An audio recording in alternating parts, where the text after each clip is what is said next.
नमस्कार, IND special ब्राह्मण बदजुबानी और बवाल में आपका स्वागत है। मैं हूं सुनील श्रीवास्तव।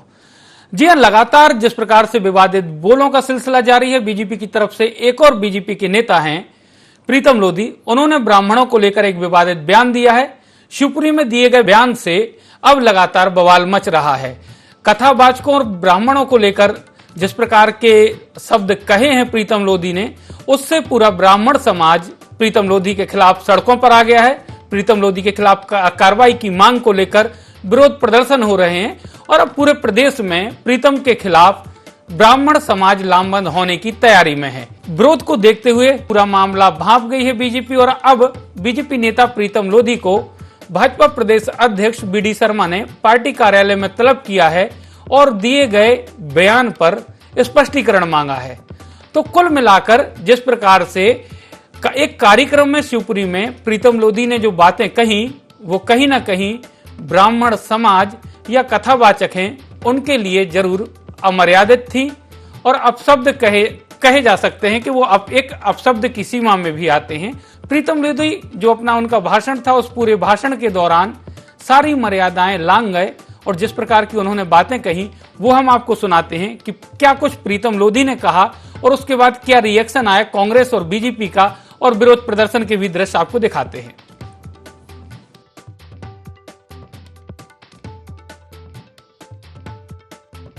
अब भागवत में पंडित जी बैठे होंगे बहुत ऊंची जगह पे और तुम कहां बैठोगे?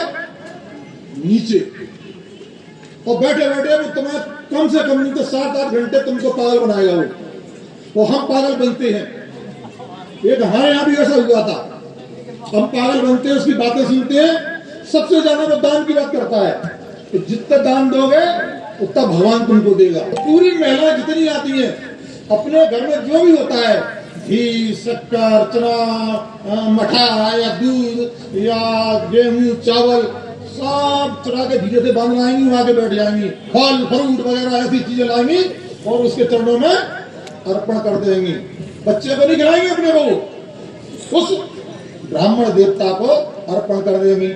वो 9 दिन में पूरे गांव, पूरे क्षेत्र का सामान और दक्षिणा भी लेता है, पूरा पैसा इकट्ठा करके और 9 दिनों में रफू चक्कर हो जाता है। तुम्हारा पूरा पैसा ले गया, तुमको पागल बना गया और ले गया। तो दूसरा क्या कहता है, अब वो देख लेता कि ये महिलाएं अच्छी कौन से घर की है, सुंदर महिला कौन से घर की है, कोई पता कर लेता है। वो पता करेगा, उसी का नाम लेगा, अरे भैया शाम का भोजन तो आपके पास, आज भोजन करेंगे महाजी, वो भी देसी घी का। विचार करेगी पार्टी। इस प्रकार का कोई वीडियो वायरल हुआ तो देखिए भारतीय जनता पार्टी का संगठन किस प्रकार से किस विशेष परिस्थितियों में अगर कोई घटनाक्रम हो जाती है भारतीय जनता पार्टी एक्शन ले रही है। फिर चाहे वो महाकाल के मंदिर का मामला हो या कहीं और का भी मामला, संज्ञान में नहीं सकते। मतलब हमको जो गलती करेगा, जो गड़बड़ करेगा, उसको संगठन नहीं छोड़ेगा। यथा राजा तथा प्रजा, जिस प्रकार से भारतीय जनता पार्टी के प्रदेश प्रभारी ब्राह्मण और बनियों को जेब में रखकर घूमने की बात करते हैं, उसी प्रकार भाजपा के नेता ब्राह्मणों पर अपशब्द कहते हैं, उन्हें अपमानित करते हैं और सार्वजनिक मंच से प्रीतम लोधी जो भाजपा नेता हैं वो लगातार ये कहते चले जा रहे हैं कि ब्राह्मणों के द्वारा इस तरीके से कार्य किया जाता है। तो ये पूरे ब्राह्मण समाज के लिए बहुत ही गंभीर है और ब्राह्मणों का पूरे प्रदेश में अपमान किया गया है। मैं मांग करती हूं कि प्रीतम लोधी को तत्काल पार्टी से निष्कासित करें एवं पूरे प्रदेश के ब्राह्मणों से माफी।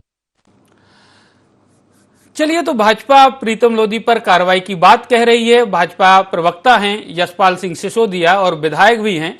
उन्होंने साफ तौर पर कहा कि अगर जो गलत कहेगा या करेगा उसको सजा भुगतनी पड़ेगी। साथ ही कांग्रेस लगातार इस पूरे मामले को लेकर आक्रामक है और जिस प्रकार से कथावाचकों और ब्राह्मणों को लेकर टिप्पणी की गई है उसको लेकर लगातार ब्राह्मण समाज भी कहीं ना कहीं पूरे मामले की निंदा कर रहा है और विरोध प्रदर्शन लगातार पूरे प्रदेश में हो रहे हैं। हमारे साथ 3 मेहमान जुड़ चुके हैं चर्चा के लिए। धैर्यवर्धन शर्मा जी हैं, बीजेपी के वरिष्ठ नेता हैं। रमेश शर्मा जी वरिष्ठ पत्रकार हैं और अजीत सिंह भदौरिया जी कांग्रेस के प्रवक्ता हैं। अजीत जी, आपने आपके ही क्षेत्र में इस प्रकार का बयान दिया है प्रीतम लोधी जी ने ब्राह्मणों को लेकर, क्या कहेंगे? सबसे पहले आपकी प्रतिक्रिया। देखिए सुनील जी, यही भारतीय जनता पार्टी का असली चाल, चरित्र और चेहरा है। प्रीतम लोधी वो भारतीय जनता पार्टी का नेता है जिसे 2 बार विधानसभा का टिकट दे चुकी है। ग्वालियर के अंदर अभी उसकी बहू को पार्षद का, नगर निगम पार्षद का टिकट दिया था भारतीय जनता पार्टी ने। और प्रीतम लोधी, ऐसा नहीं है कि आज ही प्रीतम लोधी ने ये बयान देके अपना चरित्र उजागर किया हो। प्रीतम लोधी के विरुद्ध 34 प्रकरण पूर्व में भी दर्ज हैं। आप देखिए भारतीय जनता पार्टी का चाल चरित्र और चेहरा, ये मध्य प्रदेश के राजनेताओं का हकीकत है भारतीय जनता पार्टी के। आप अगर नोएडा में देख लेंगे तो त्यागी जैसे लोग भी महिलाओं का कितना अपमान कर रहे हैं, वो भी भारतीय जनता पार्टी के नेता हैं। महाकाल मंदिर में युवा मोर्चा के कार्यकर्ता किस तरीके से हुड़दंग करते हैं, वो भी भारतीय जनता पार्टी के कार्यकर्ता हैं। आपके मुरलीधर राव जी कहते हैं भारतीय जनता पार्टी के प्रदेश प्रभारी कि बनिए ब्राह्मण मेरी जेब में है। तो ये ब्राह्मण समाज और वेद व्यास पीठ के बारे में, व्यास गद्दी के बारे में अगर कोई इस सृष्टि पे हिंदू कहता है अपने आप को और हिंदू धर्म को मानता है, तो उसके लिए व्यास पीठ और व्यास गद्दी कितनी जरे सम्मान का विषय है, कितना आदर का विषय है, ये वो असली हिंदू समझ सकता है। और इस तरीके के लोग भारतीय जनता पार्टी के नेता, इतने वरिष्ठ नेता व्यास पीठ के बारे में किस तरीके के अपशब्द बोल रहे हैं, महिलाओं का किस तरीके से महिलाओं के बारे में टिप्पणी कर रहे हैं, ब्राह्मण समाज को पूरा उन्होंने कलंकित करके फेंक दिया। अरे भाई, जो ब्रह्म देवता के रूप में हम तो सदैव से पूछते आए, अगर ब्राह्मणों का आदि काल से देख लीजिए, 2 ब्राह्मण लोग आज हमारे साथ डिबेट में बैठे हैं, किसी ने मान सम्मान किया तो क्षत्रियों ने सबसे ज्यादा मान सम्मान किया। उसके बारे में अगर इस तरीके की बात कह रहे हो, जिन्होंने हमें समाज का आगे रास्ता दिखाया ब्रह्मदेव ने, उन ब्रह्मदेवों के बारे में आप इस तरीके की अनर्गल बातें कर रहे हो, वो भी सार्वजनिक मंच से माइक लेके। ये कहाँ जा रही है भारतीय जनता पार्टी? धैर्यवर्धन जी, कहाँ जा रही है पार्टी आपकी? किस प्रकार के बयान दिए जा रहे हैं? ये बयान क्षोभ कारक है और प्रथम दृष्टया अनुचित है। इसलिए भारतीय जनता पार्टी ने उनको से जवाब मांगा है। व्यक्तिगत तौर पर अध्यक्ष जी से मिलकर वे अपना स्पष्टीकरण दें, ऐसा प्रीतम लोधी को निर्देशित किया गया है। और भारतीय जनता पार्टी अनेक अवसरों पर जब भी किसी ने सामाजिक तौर पर, सार्वजनिक तौर पर किसी प्रकार की हल्की टिप्पणी की है, हमेशा पार्टी ने एक्शन लिया है और पार्टी इस पर भी समुचित गौर कर रही है। लेकिन धैर्यवर्धन जी, आपने बड़े धैर्य के साथ ये बात कह दी, लेकिन क्योंकि जब इस प्रकार के, क्योंकि आपके शिवपुरी से ही ये आते हैं, 2 बार विधानसभा का चुनाव भी लड़ चुके हैं और अब कई बार आप लोग भी वोट मांगने ऐसे नेताओं के लिए जाते हैं, आपको तो परेशानी का सामना करना ही पड़ेगा। क्योंकि जब अभी अगले चुनाव में आप लोग जाएंगे तो ब्राह्मण समाज आपको बता देगा कि आपके जो नेता हैं उनके किस प्रकार के बयान थे उनके समाज को लेकर, तो वो आपको वोट क्यों दें। तो आपके सामने तो अब दोहरी चुनौती है, एक तो प्रीतम लोधी और दूसरा फिर पार्टी को वोट दिलाना। आपकी बात सही है, बोया पेड़ बबूल का तो आम कहाँ से होए। कुछ गलत होगा तो उसका रिएक्शन भी होगा, उसको फेस भी करना पड़ेगा। तकलीफ दे तो हो ही जाते हैं ऐसे मामले। ये सब बोलने से पहले सोचना चाहिए। इसलिए हम लोगों ने जब स्कूली शिक्षा का अध्ययन कर रहे थे, आदरणीय रमेश शर्मा जी उस कहावत की बहुत व्याख्या करेंगे। हमने कहावत भी पढ़ी है कि बातन हाथी पाइए और बातन हाथी पाओ। आप अच्छा बोलेंगे, शुभ मधुर और संस्कारित बात करेंगे तो समाज में सम्मान मिलता है। हाथी पर भी बिठाला जाता है। पहले पुराने जमाने में हाथी दान भी कर दिया जाता था अच्छे लोगों के लिए। बिल्कुल। और यदि अनुचित व्यवहार होता है, वाणी खराब है, तो हाथी पांव वाली अर्थात सजा का प्रावधान भी है। तो ये कोई भी व्यक्ति हो, तोल मोल कर बोलना चाहिए। विशेषकर सामाजिक और राजनीतिक क्षेत्र में काम करने वाले व्यक्तियों को अपने व्यक्तित्व के अनुसार और पार्टी की छवि पर किसी प्रकार का कोई बट्टा न लगे, इसलिए बहुत मायने रखता है कि वो बहुत ही नियंत्रित होकर बात करें। रमेश सर, वरिष्ठ पत्रकार के तौर पर भी, और क्योंकि आप परशुराम कथा भी करते हैं, व्यासपीठ पर विराजमान होते हैं, तो एक व्यासपीठ पर बैठने वाले व्यक्ति के तौर पर, या फिर हम यूं कहें कि कथावाचक के तौर पर, जो आपने बयान सुना प्रीतम लोधी का, क्या कहेंगे सर? नहीं, निश्चित रूप से ये बयान जो है वो घोर आपत्तिजनक है। कथावाचकों के विरुद्ध और ब्राह्मणों के विरुद्ध सल्तनत काल में जो अभियान चला, अंग्रेजों ने उस काम को आगे बढ़ाया और आगे चल करके कुछ लोग हैं जो सल्तनत और अंग्रेजों को महिमा मंडित करना चाहते हैं और उनके षड्यंत्रों को ही आगे बढ़ाना चाहते हैं। वो लोग कहीं ना कहीं कथावाचकों और ब्राह्मणों के विरुद्ध अपमानजनक टिप्पणी करते हैं। मैं 2 उदाहरण देता हूँ जी। अब अगर आप बनारस का उदाहरण देखेंगे, अयोध्या का उदाहरण देखेंगे, सोमनाथ का उदाहरण देखेंगे, इसमें जब लूट अगर हुई है, आक्रांताओं ने इनको लूटा है, वो चाहे औरंगजेब हो सकता है, वो बाबर हो सकता है, वो महमूद गजनवी हो सकता है, तब ब्राह्मणों ने, पुरोहितों ने लेकर के पूरे समाज को जागृत किया था। तो स्वाभाविक रूप से सल्तनतों के लिए ये वर्ग हमेशा खटकता रहा। दूसरा, 1857 की क्रांति आप देखेंगे तो 1857 की क्रांति में भी जो पुरोहित थे, जो पंडित थे, वो कमल और रोटी लेकर के गांव-गांव गए। इसके वजह से वो क्रांति आकर के खड़ी हुई। आप अगर स्वदेशी का आंदोलन देखेंगे, वंदे मातरम की रचना किसने की है? स्वदेशी का पूर्ण स्वदेशी का प्रस्ताव सबसे पहले किसने रखा है? किसने सबसे पहले कांग्रेस को टर्न किया है स्वदेशी के आंदोलन के लिए और पूर्ण स्वराज की मांग के लिए? वो सारे के सारे ब्राह्मण हैं। अगर आप अंग्रेजों का रिकॉर्ड देखें तो उन्होंने तो लिखा था कि सेना में 1857 के बाद कि सेना में ब्राह्मण भर्ती ना किए जाएं और चित्त पावन बिल्कुल भर्ती ना किए जाएं। उसके बाद कुछ दुष्ट लोगों ने जो फिल्में बनाई हैं, हर पुजारी को, हर पंडित को वो ऐसा दिखाते हैं कि चोर है और 420 है और झूठा करके पैसा ठगता है और उनकी मान्यताएं जाकर के मजार में पूरी हो रही हैं। तो कुल मिलाकर के ये जो षड्यंत्र चल रहा है भारत को तोड़ने का, भारत को विखंडित करने का, क्योंकि कहीं ना कहीं ब्राह्मण जो है वो भारत को एक सूत्र में पूरे समाज को बांध करके चलता है। एक तरह से कलावा बांधता है सबको, वो किसी भी वर्ग का हो सकता है, सबको कलावा ब्राह्मण बांधता है। तो कहीं ना कहीं एकता को खंडित करने का षड्यंत्र है और मैं समझता हूँ, मुझे भारतीय जनता पार्टी से अपेक्षा है कि वो ऐसे व्यक्ति के विरुद्ध कठोर निर्णय लेगी और मुझे अपेक्षा भी है, क्योंकि भाजपा के लोग कहीं ना कहीं संस्कारों की बात करते हैं, तो संस्कारों के अनुरूप जो है वो ऐसे व्यक्ति पर कठोर निर्णय लेंगे।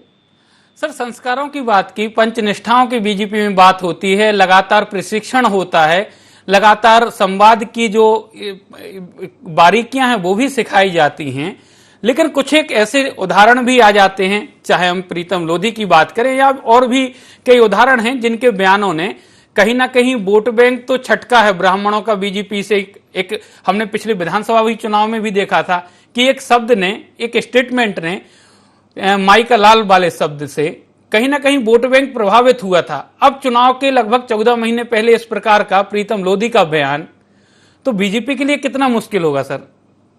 देखिए, ये दोनों चीज अलग अलग है। वो जो माई के लाल वाला बयान है वो किसी व्यक्ति पर नहीं था जी। तो उस समय चूंकि कोर्ट का फैसला आया हुआ था जी। किसी ब्राह्मण पर, किसी क्षत्रिय पर, किसी वैश्य पर या किसी राजनीतिक संगठन पर, सामाजिक संगठन पर वो बयान नहीं था। जो कहीं ना कहीं कोर्ट का फैसला आया था तो वो एक जुमला था, लेकिन ये जो बात कही गई है ये बिल्कुल जुमले जैसी कोई बात नहीं है। और फिर प्रीतम लोधी, हमारे यहाँ माना गया कि लोधी समाज जो है वो सूर्यवंशी क्षत्रिय होता है और लव के वंशज होते हैं, और जिन्होंने ब्राह्मणों की रक्षा के लिए सारा संघर्ष किया, तो लव का वंशज होकर के, राम जी के पुत्र का वंशज होकर के अगर ऐसी बात करता है तो मुझे जो लग रहा है कि जो कुछ आत्माएं भटक रही हैं, वो जो बीरबल की आत्मा भटक रही है, टोडरमल की आत्मा भटक रही है, मान सिंह की आत्मा भटक रही है, ये जो आत्माएं भटक रही हैं वो कई बार किसी न किसी के सर पर बैठ जाती हैं। तो मुझे शक है, भगवान जाने सच क्या है, लेकिन मुझे शक है कि प्रीतम लोधी के सिर पर या तो जनरल डायर की आत्मा आकर बैठ गई है, या बेले जली की, या क्लाइव की, या मानसिंह की, या टोडरमल की, ये कुछ आत्मा इनमें से कोई आके उसके सिर पर बैठ गई है। चलिए, प्रीतम लोधी के सर पे प्रेत है कि नहीं ये तो बीजेपी बताएगी अब, लेकिन अजीत जी, इस प्रकार के बयान, और क्योंकि विरोध लगातार जारी है, शिवपुरी में पुतला फूंका गया, विरोध हो रहा है, ग्वालियर में भी अब ब्राह्मण समाज एकजुट होकर और एफआईआर की बात कह रहा है कि एफआईआर भी प्रीतम लोधी पर होनी चाहिए। धीरे धीरे अब जो वहां से बोल निकले हैं वो चिंगारी बन चुके हैं और मध्य प्रदेश में अब ब्राह्मण समाज एकजुट हो रहा है। देखिए सुनील जी, एफआईआर हो चुकी है जी। शिवपुरी जिले के रन्नौत थाने में प्रीतम लोधी के खिलाफ एफआईआर हो चुकी है जी। ग्वालियर में तैयारी है। उन्होंने बयान दिया था, वो गांव रन्नौत थाने के अंतर्गत आता है जी। तो वहां पर एफआईआर करने को मजबूर हुआ है पुलिस प्रशासन। परंतु भारतीय जनता पार्टी क्या कर रही है, आपको ये सोचना चाहिए और भारतीय जनता पार्टी को बताना चाहिए स्पष्ट रूप से वीडियो है, ऑडियो होता तो भाई उसकी सत्यता की जांच करा लेते। नोटिस दे दिया, वीडियो कह तो रहे है, हैं 100 जो प्रदेश प्रवक्ता हैं उनके और आपके साथी हैं जो शिवपुरी के धैर्यवर्धन जी बता तो रहे हैं कि नोटिस जारी कर दिया है, उनको तलब किया गया है। नोटिस तो सैकड़ों लोगों को जारी कर दिया जाता है। भारतीय जनता पार्टी स्पष्ट करे कि प्रीतम लोधी को 6 वर्ष के लिए निष्कासित किया जाता है और किसी भी शर्त पर किसी भी कीमत में 2023 में उनको विधानसभा का टिकट नहीं दिया जाएगा। और तब ब्राह्मण समाज भारतीय जनता पार्टी की तरफ विचारणीय प्रश्न करेगा कि भारतीय जनता पार्टी की मदद करना चाहिए कि नहीं करना चाहिए। नहीं तो ये स्पष्ट हो जाएगा कि ब्राह्मण समाज का भारतीय जनता पार्टी सिर्फ और सिर्फ राजनीतिक दुरुपयोग करती है, ब्राह्मण समाज के कुछ लोगों को लेके अपना सिरमौर बना लेती है, बाकी ब्राह्मण समाज का इस तरीके से अपमान लगातार करवाती रहती है। ये भारतीय जनता पार्टी की वस्तुस्थिति रहेगी।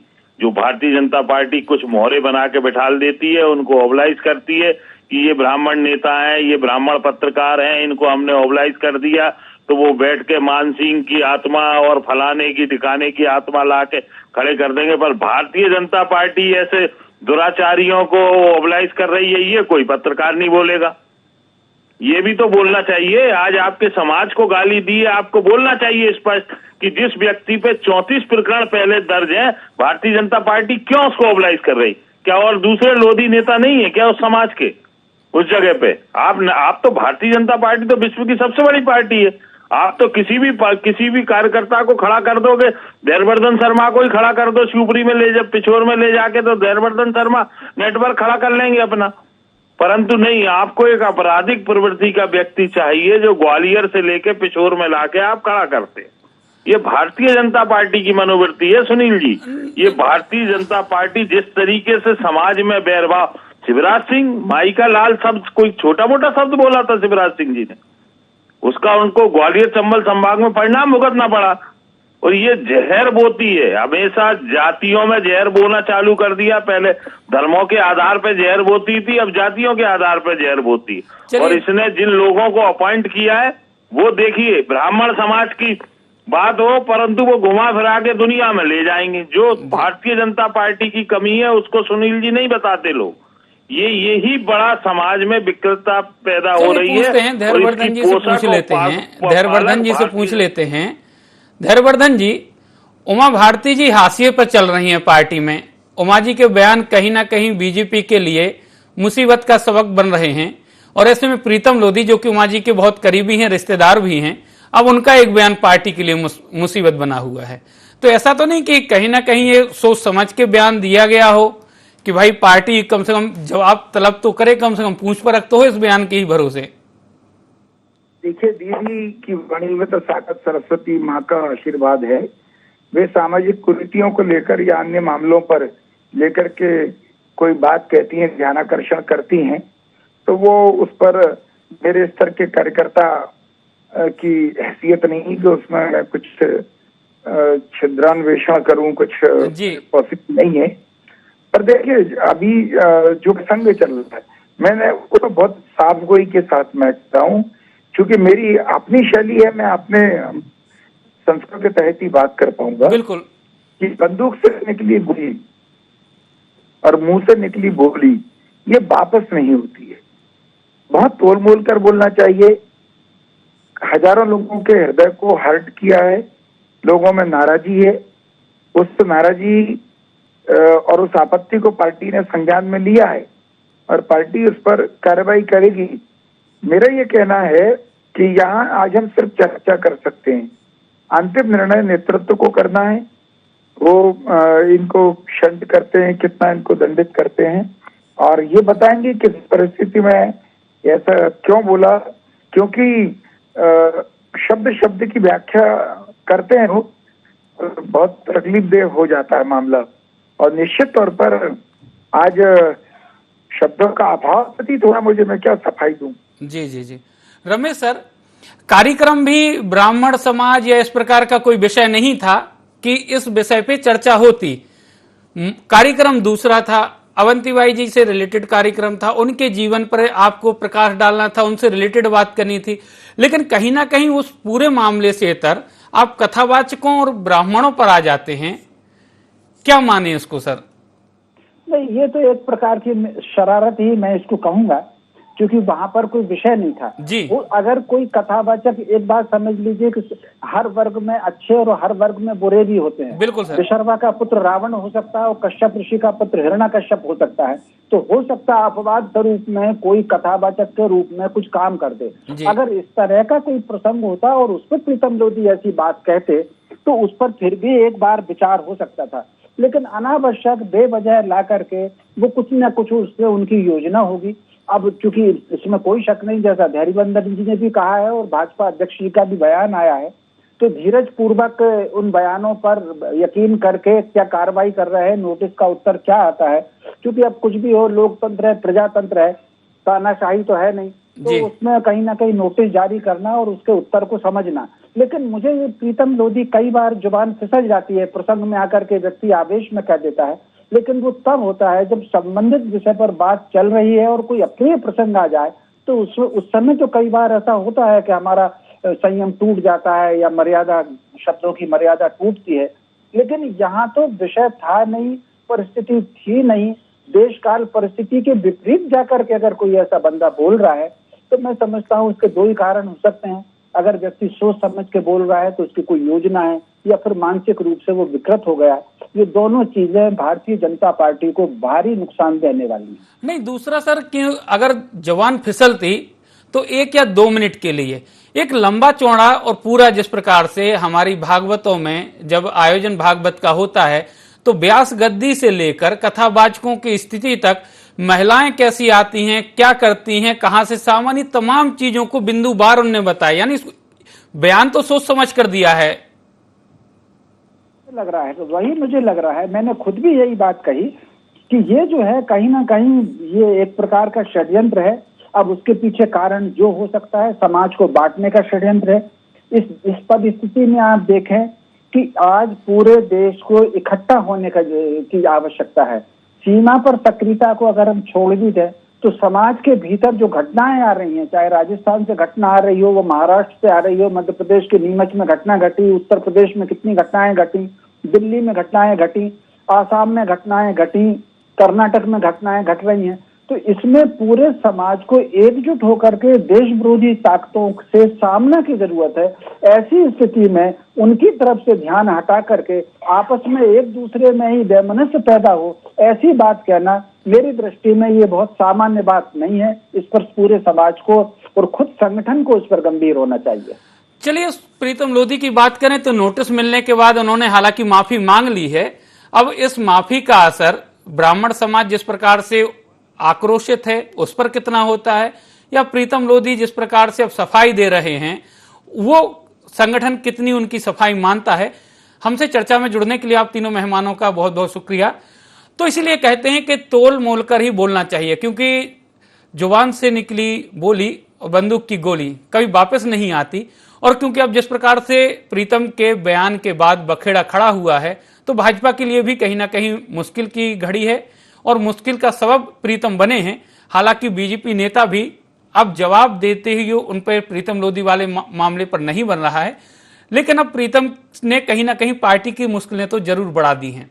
नेताओं को भी सोचना चाहिए कि देश काल और परिस्थिति के हिसाब से ही बयान दें, समुदाय विशेष या धर्म विशेष को टारगेट ना किया जाए, नहीं तो उनकी भी मुश्किलें कम नहीं होंगी। IND स्पेशल में फिलहाल इतना ही। कल हम फिर किसी नए मुद्दे के साथ आपके सामने हाजिर होंगे। तब तक हमें दीजिए इजाजत। नमस्कार।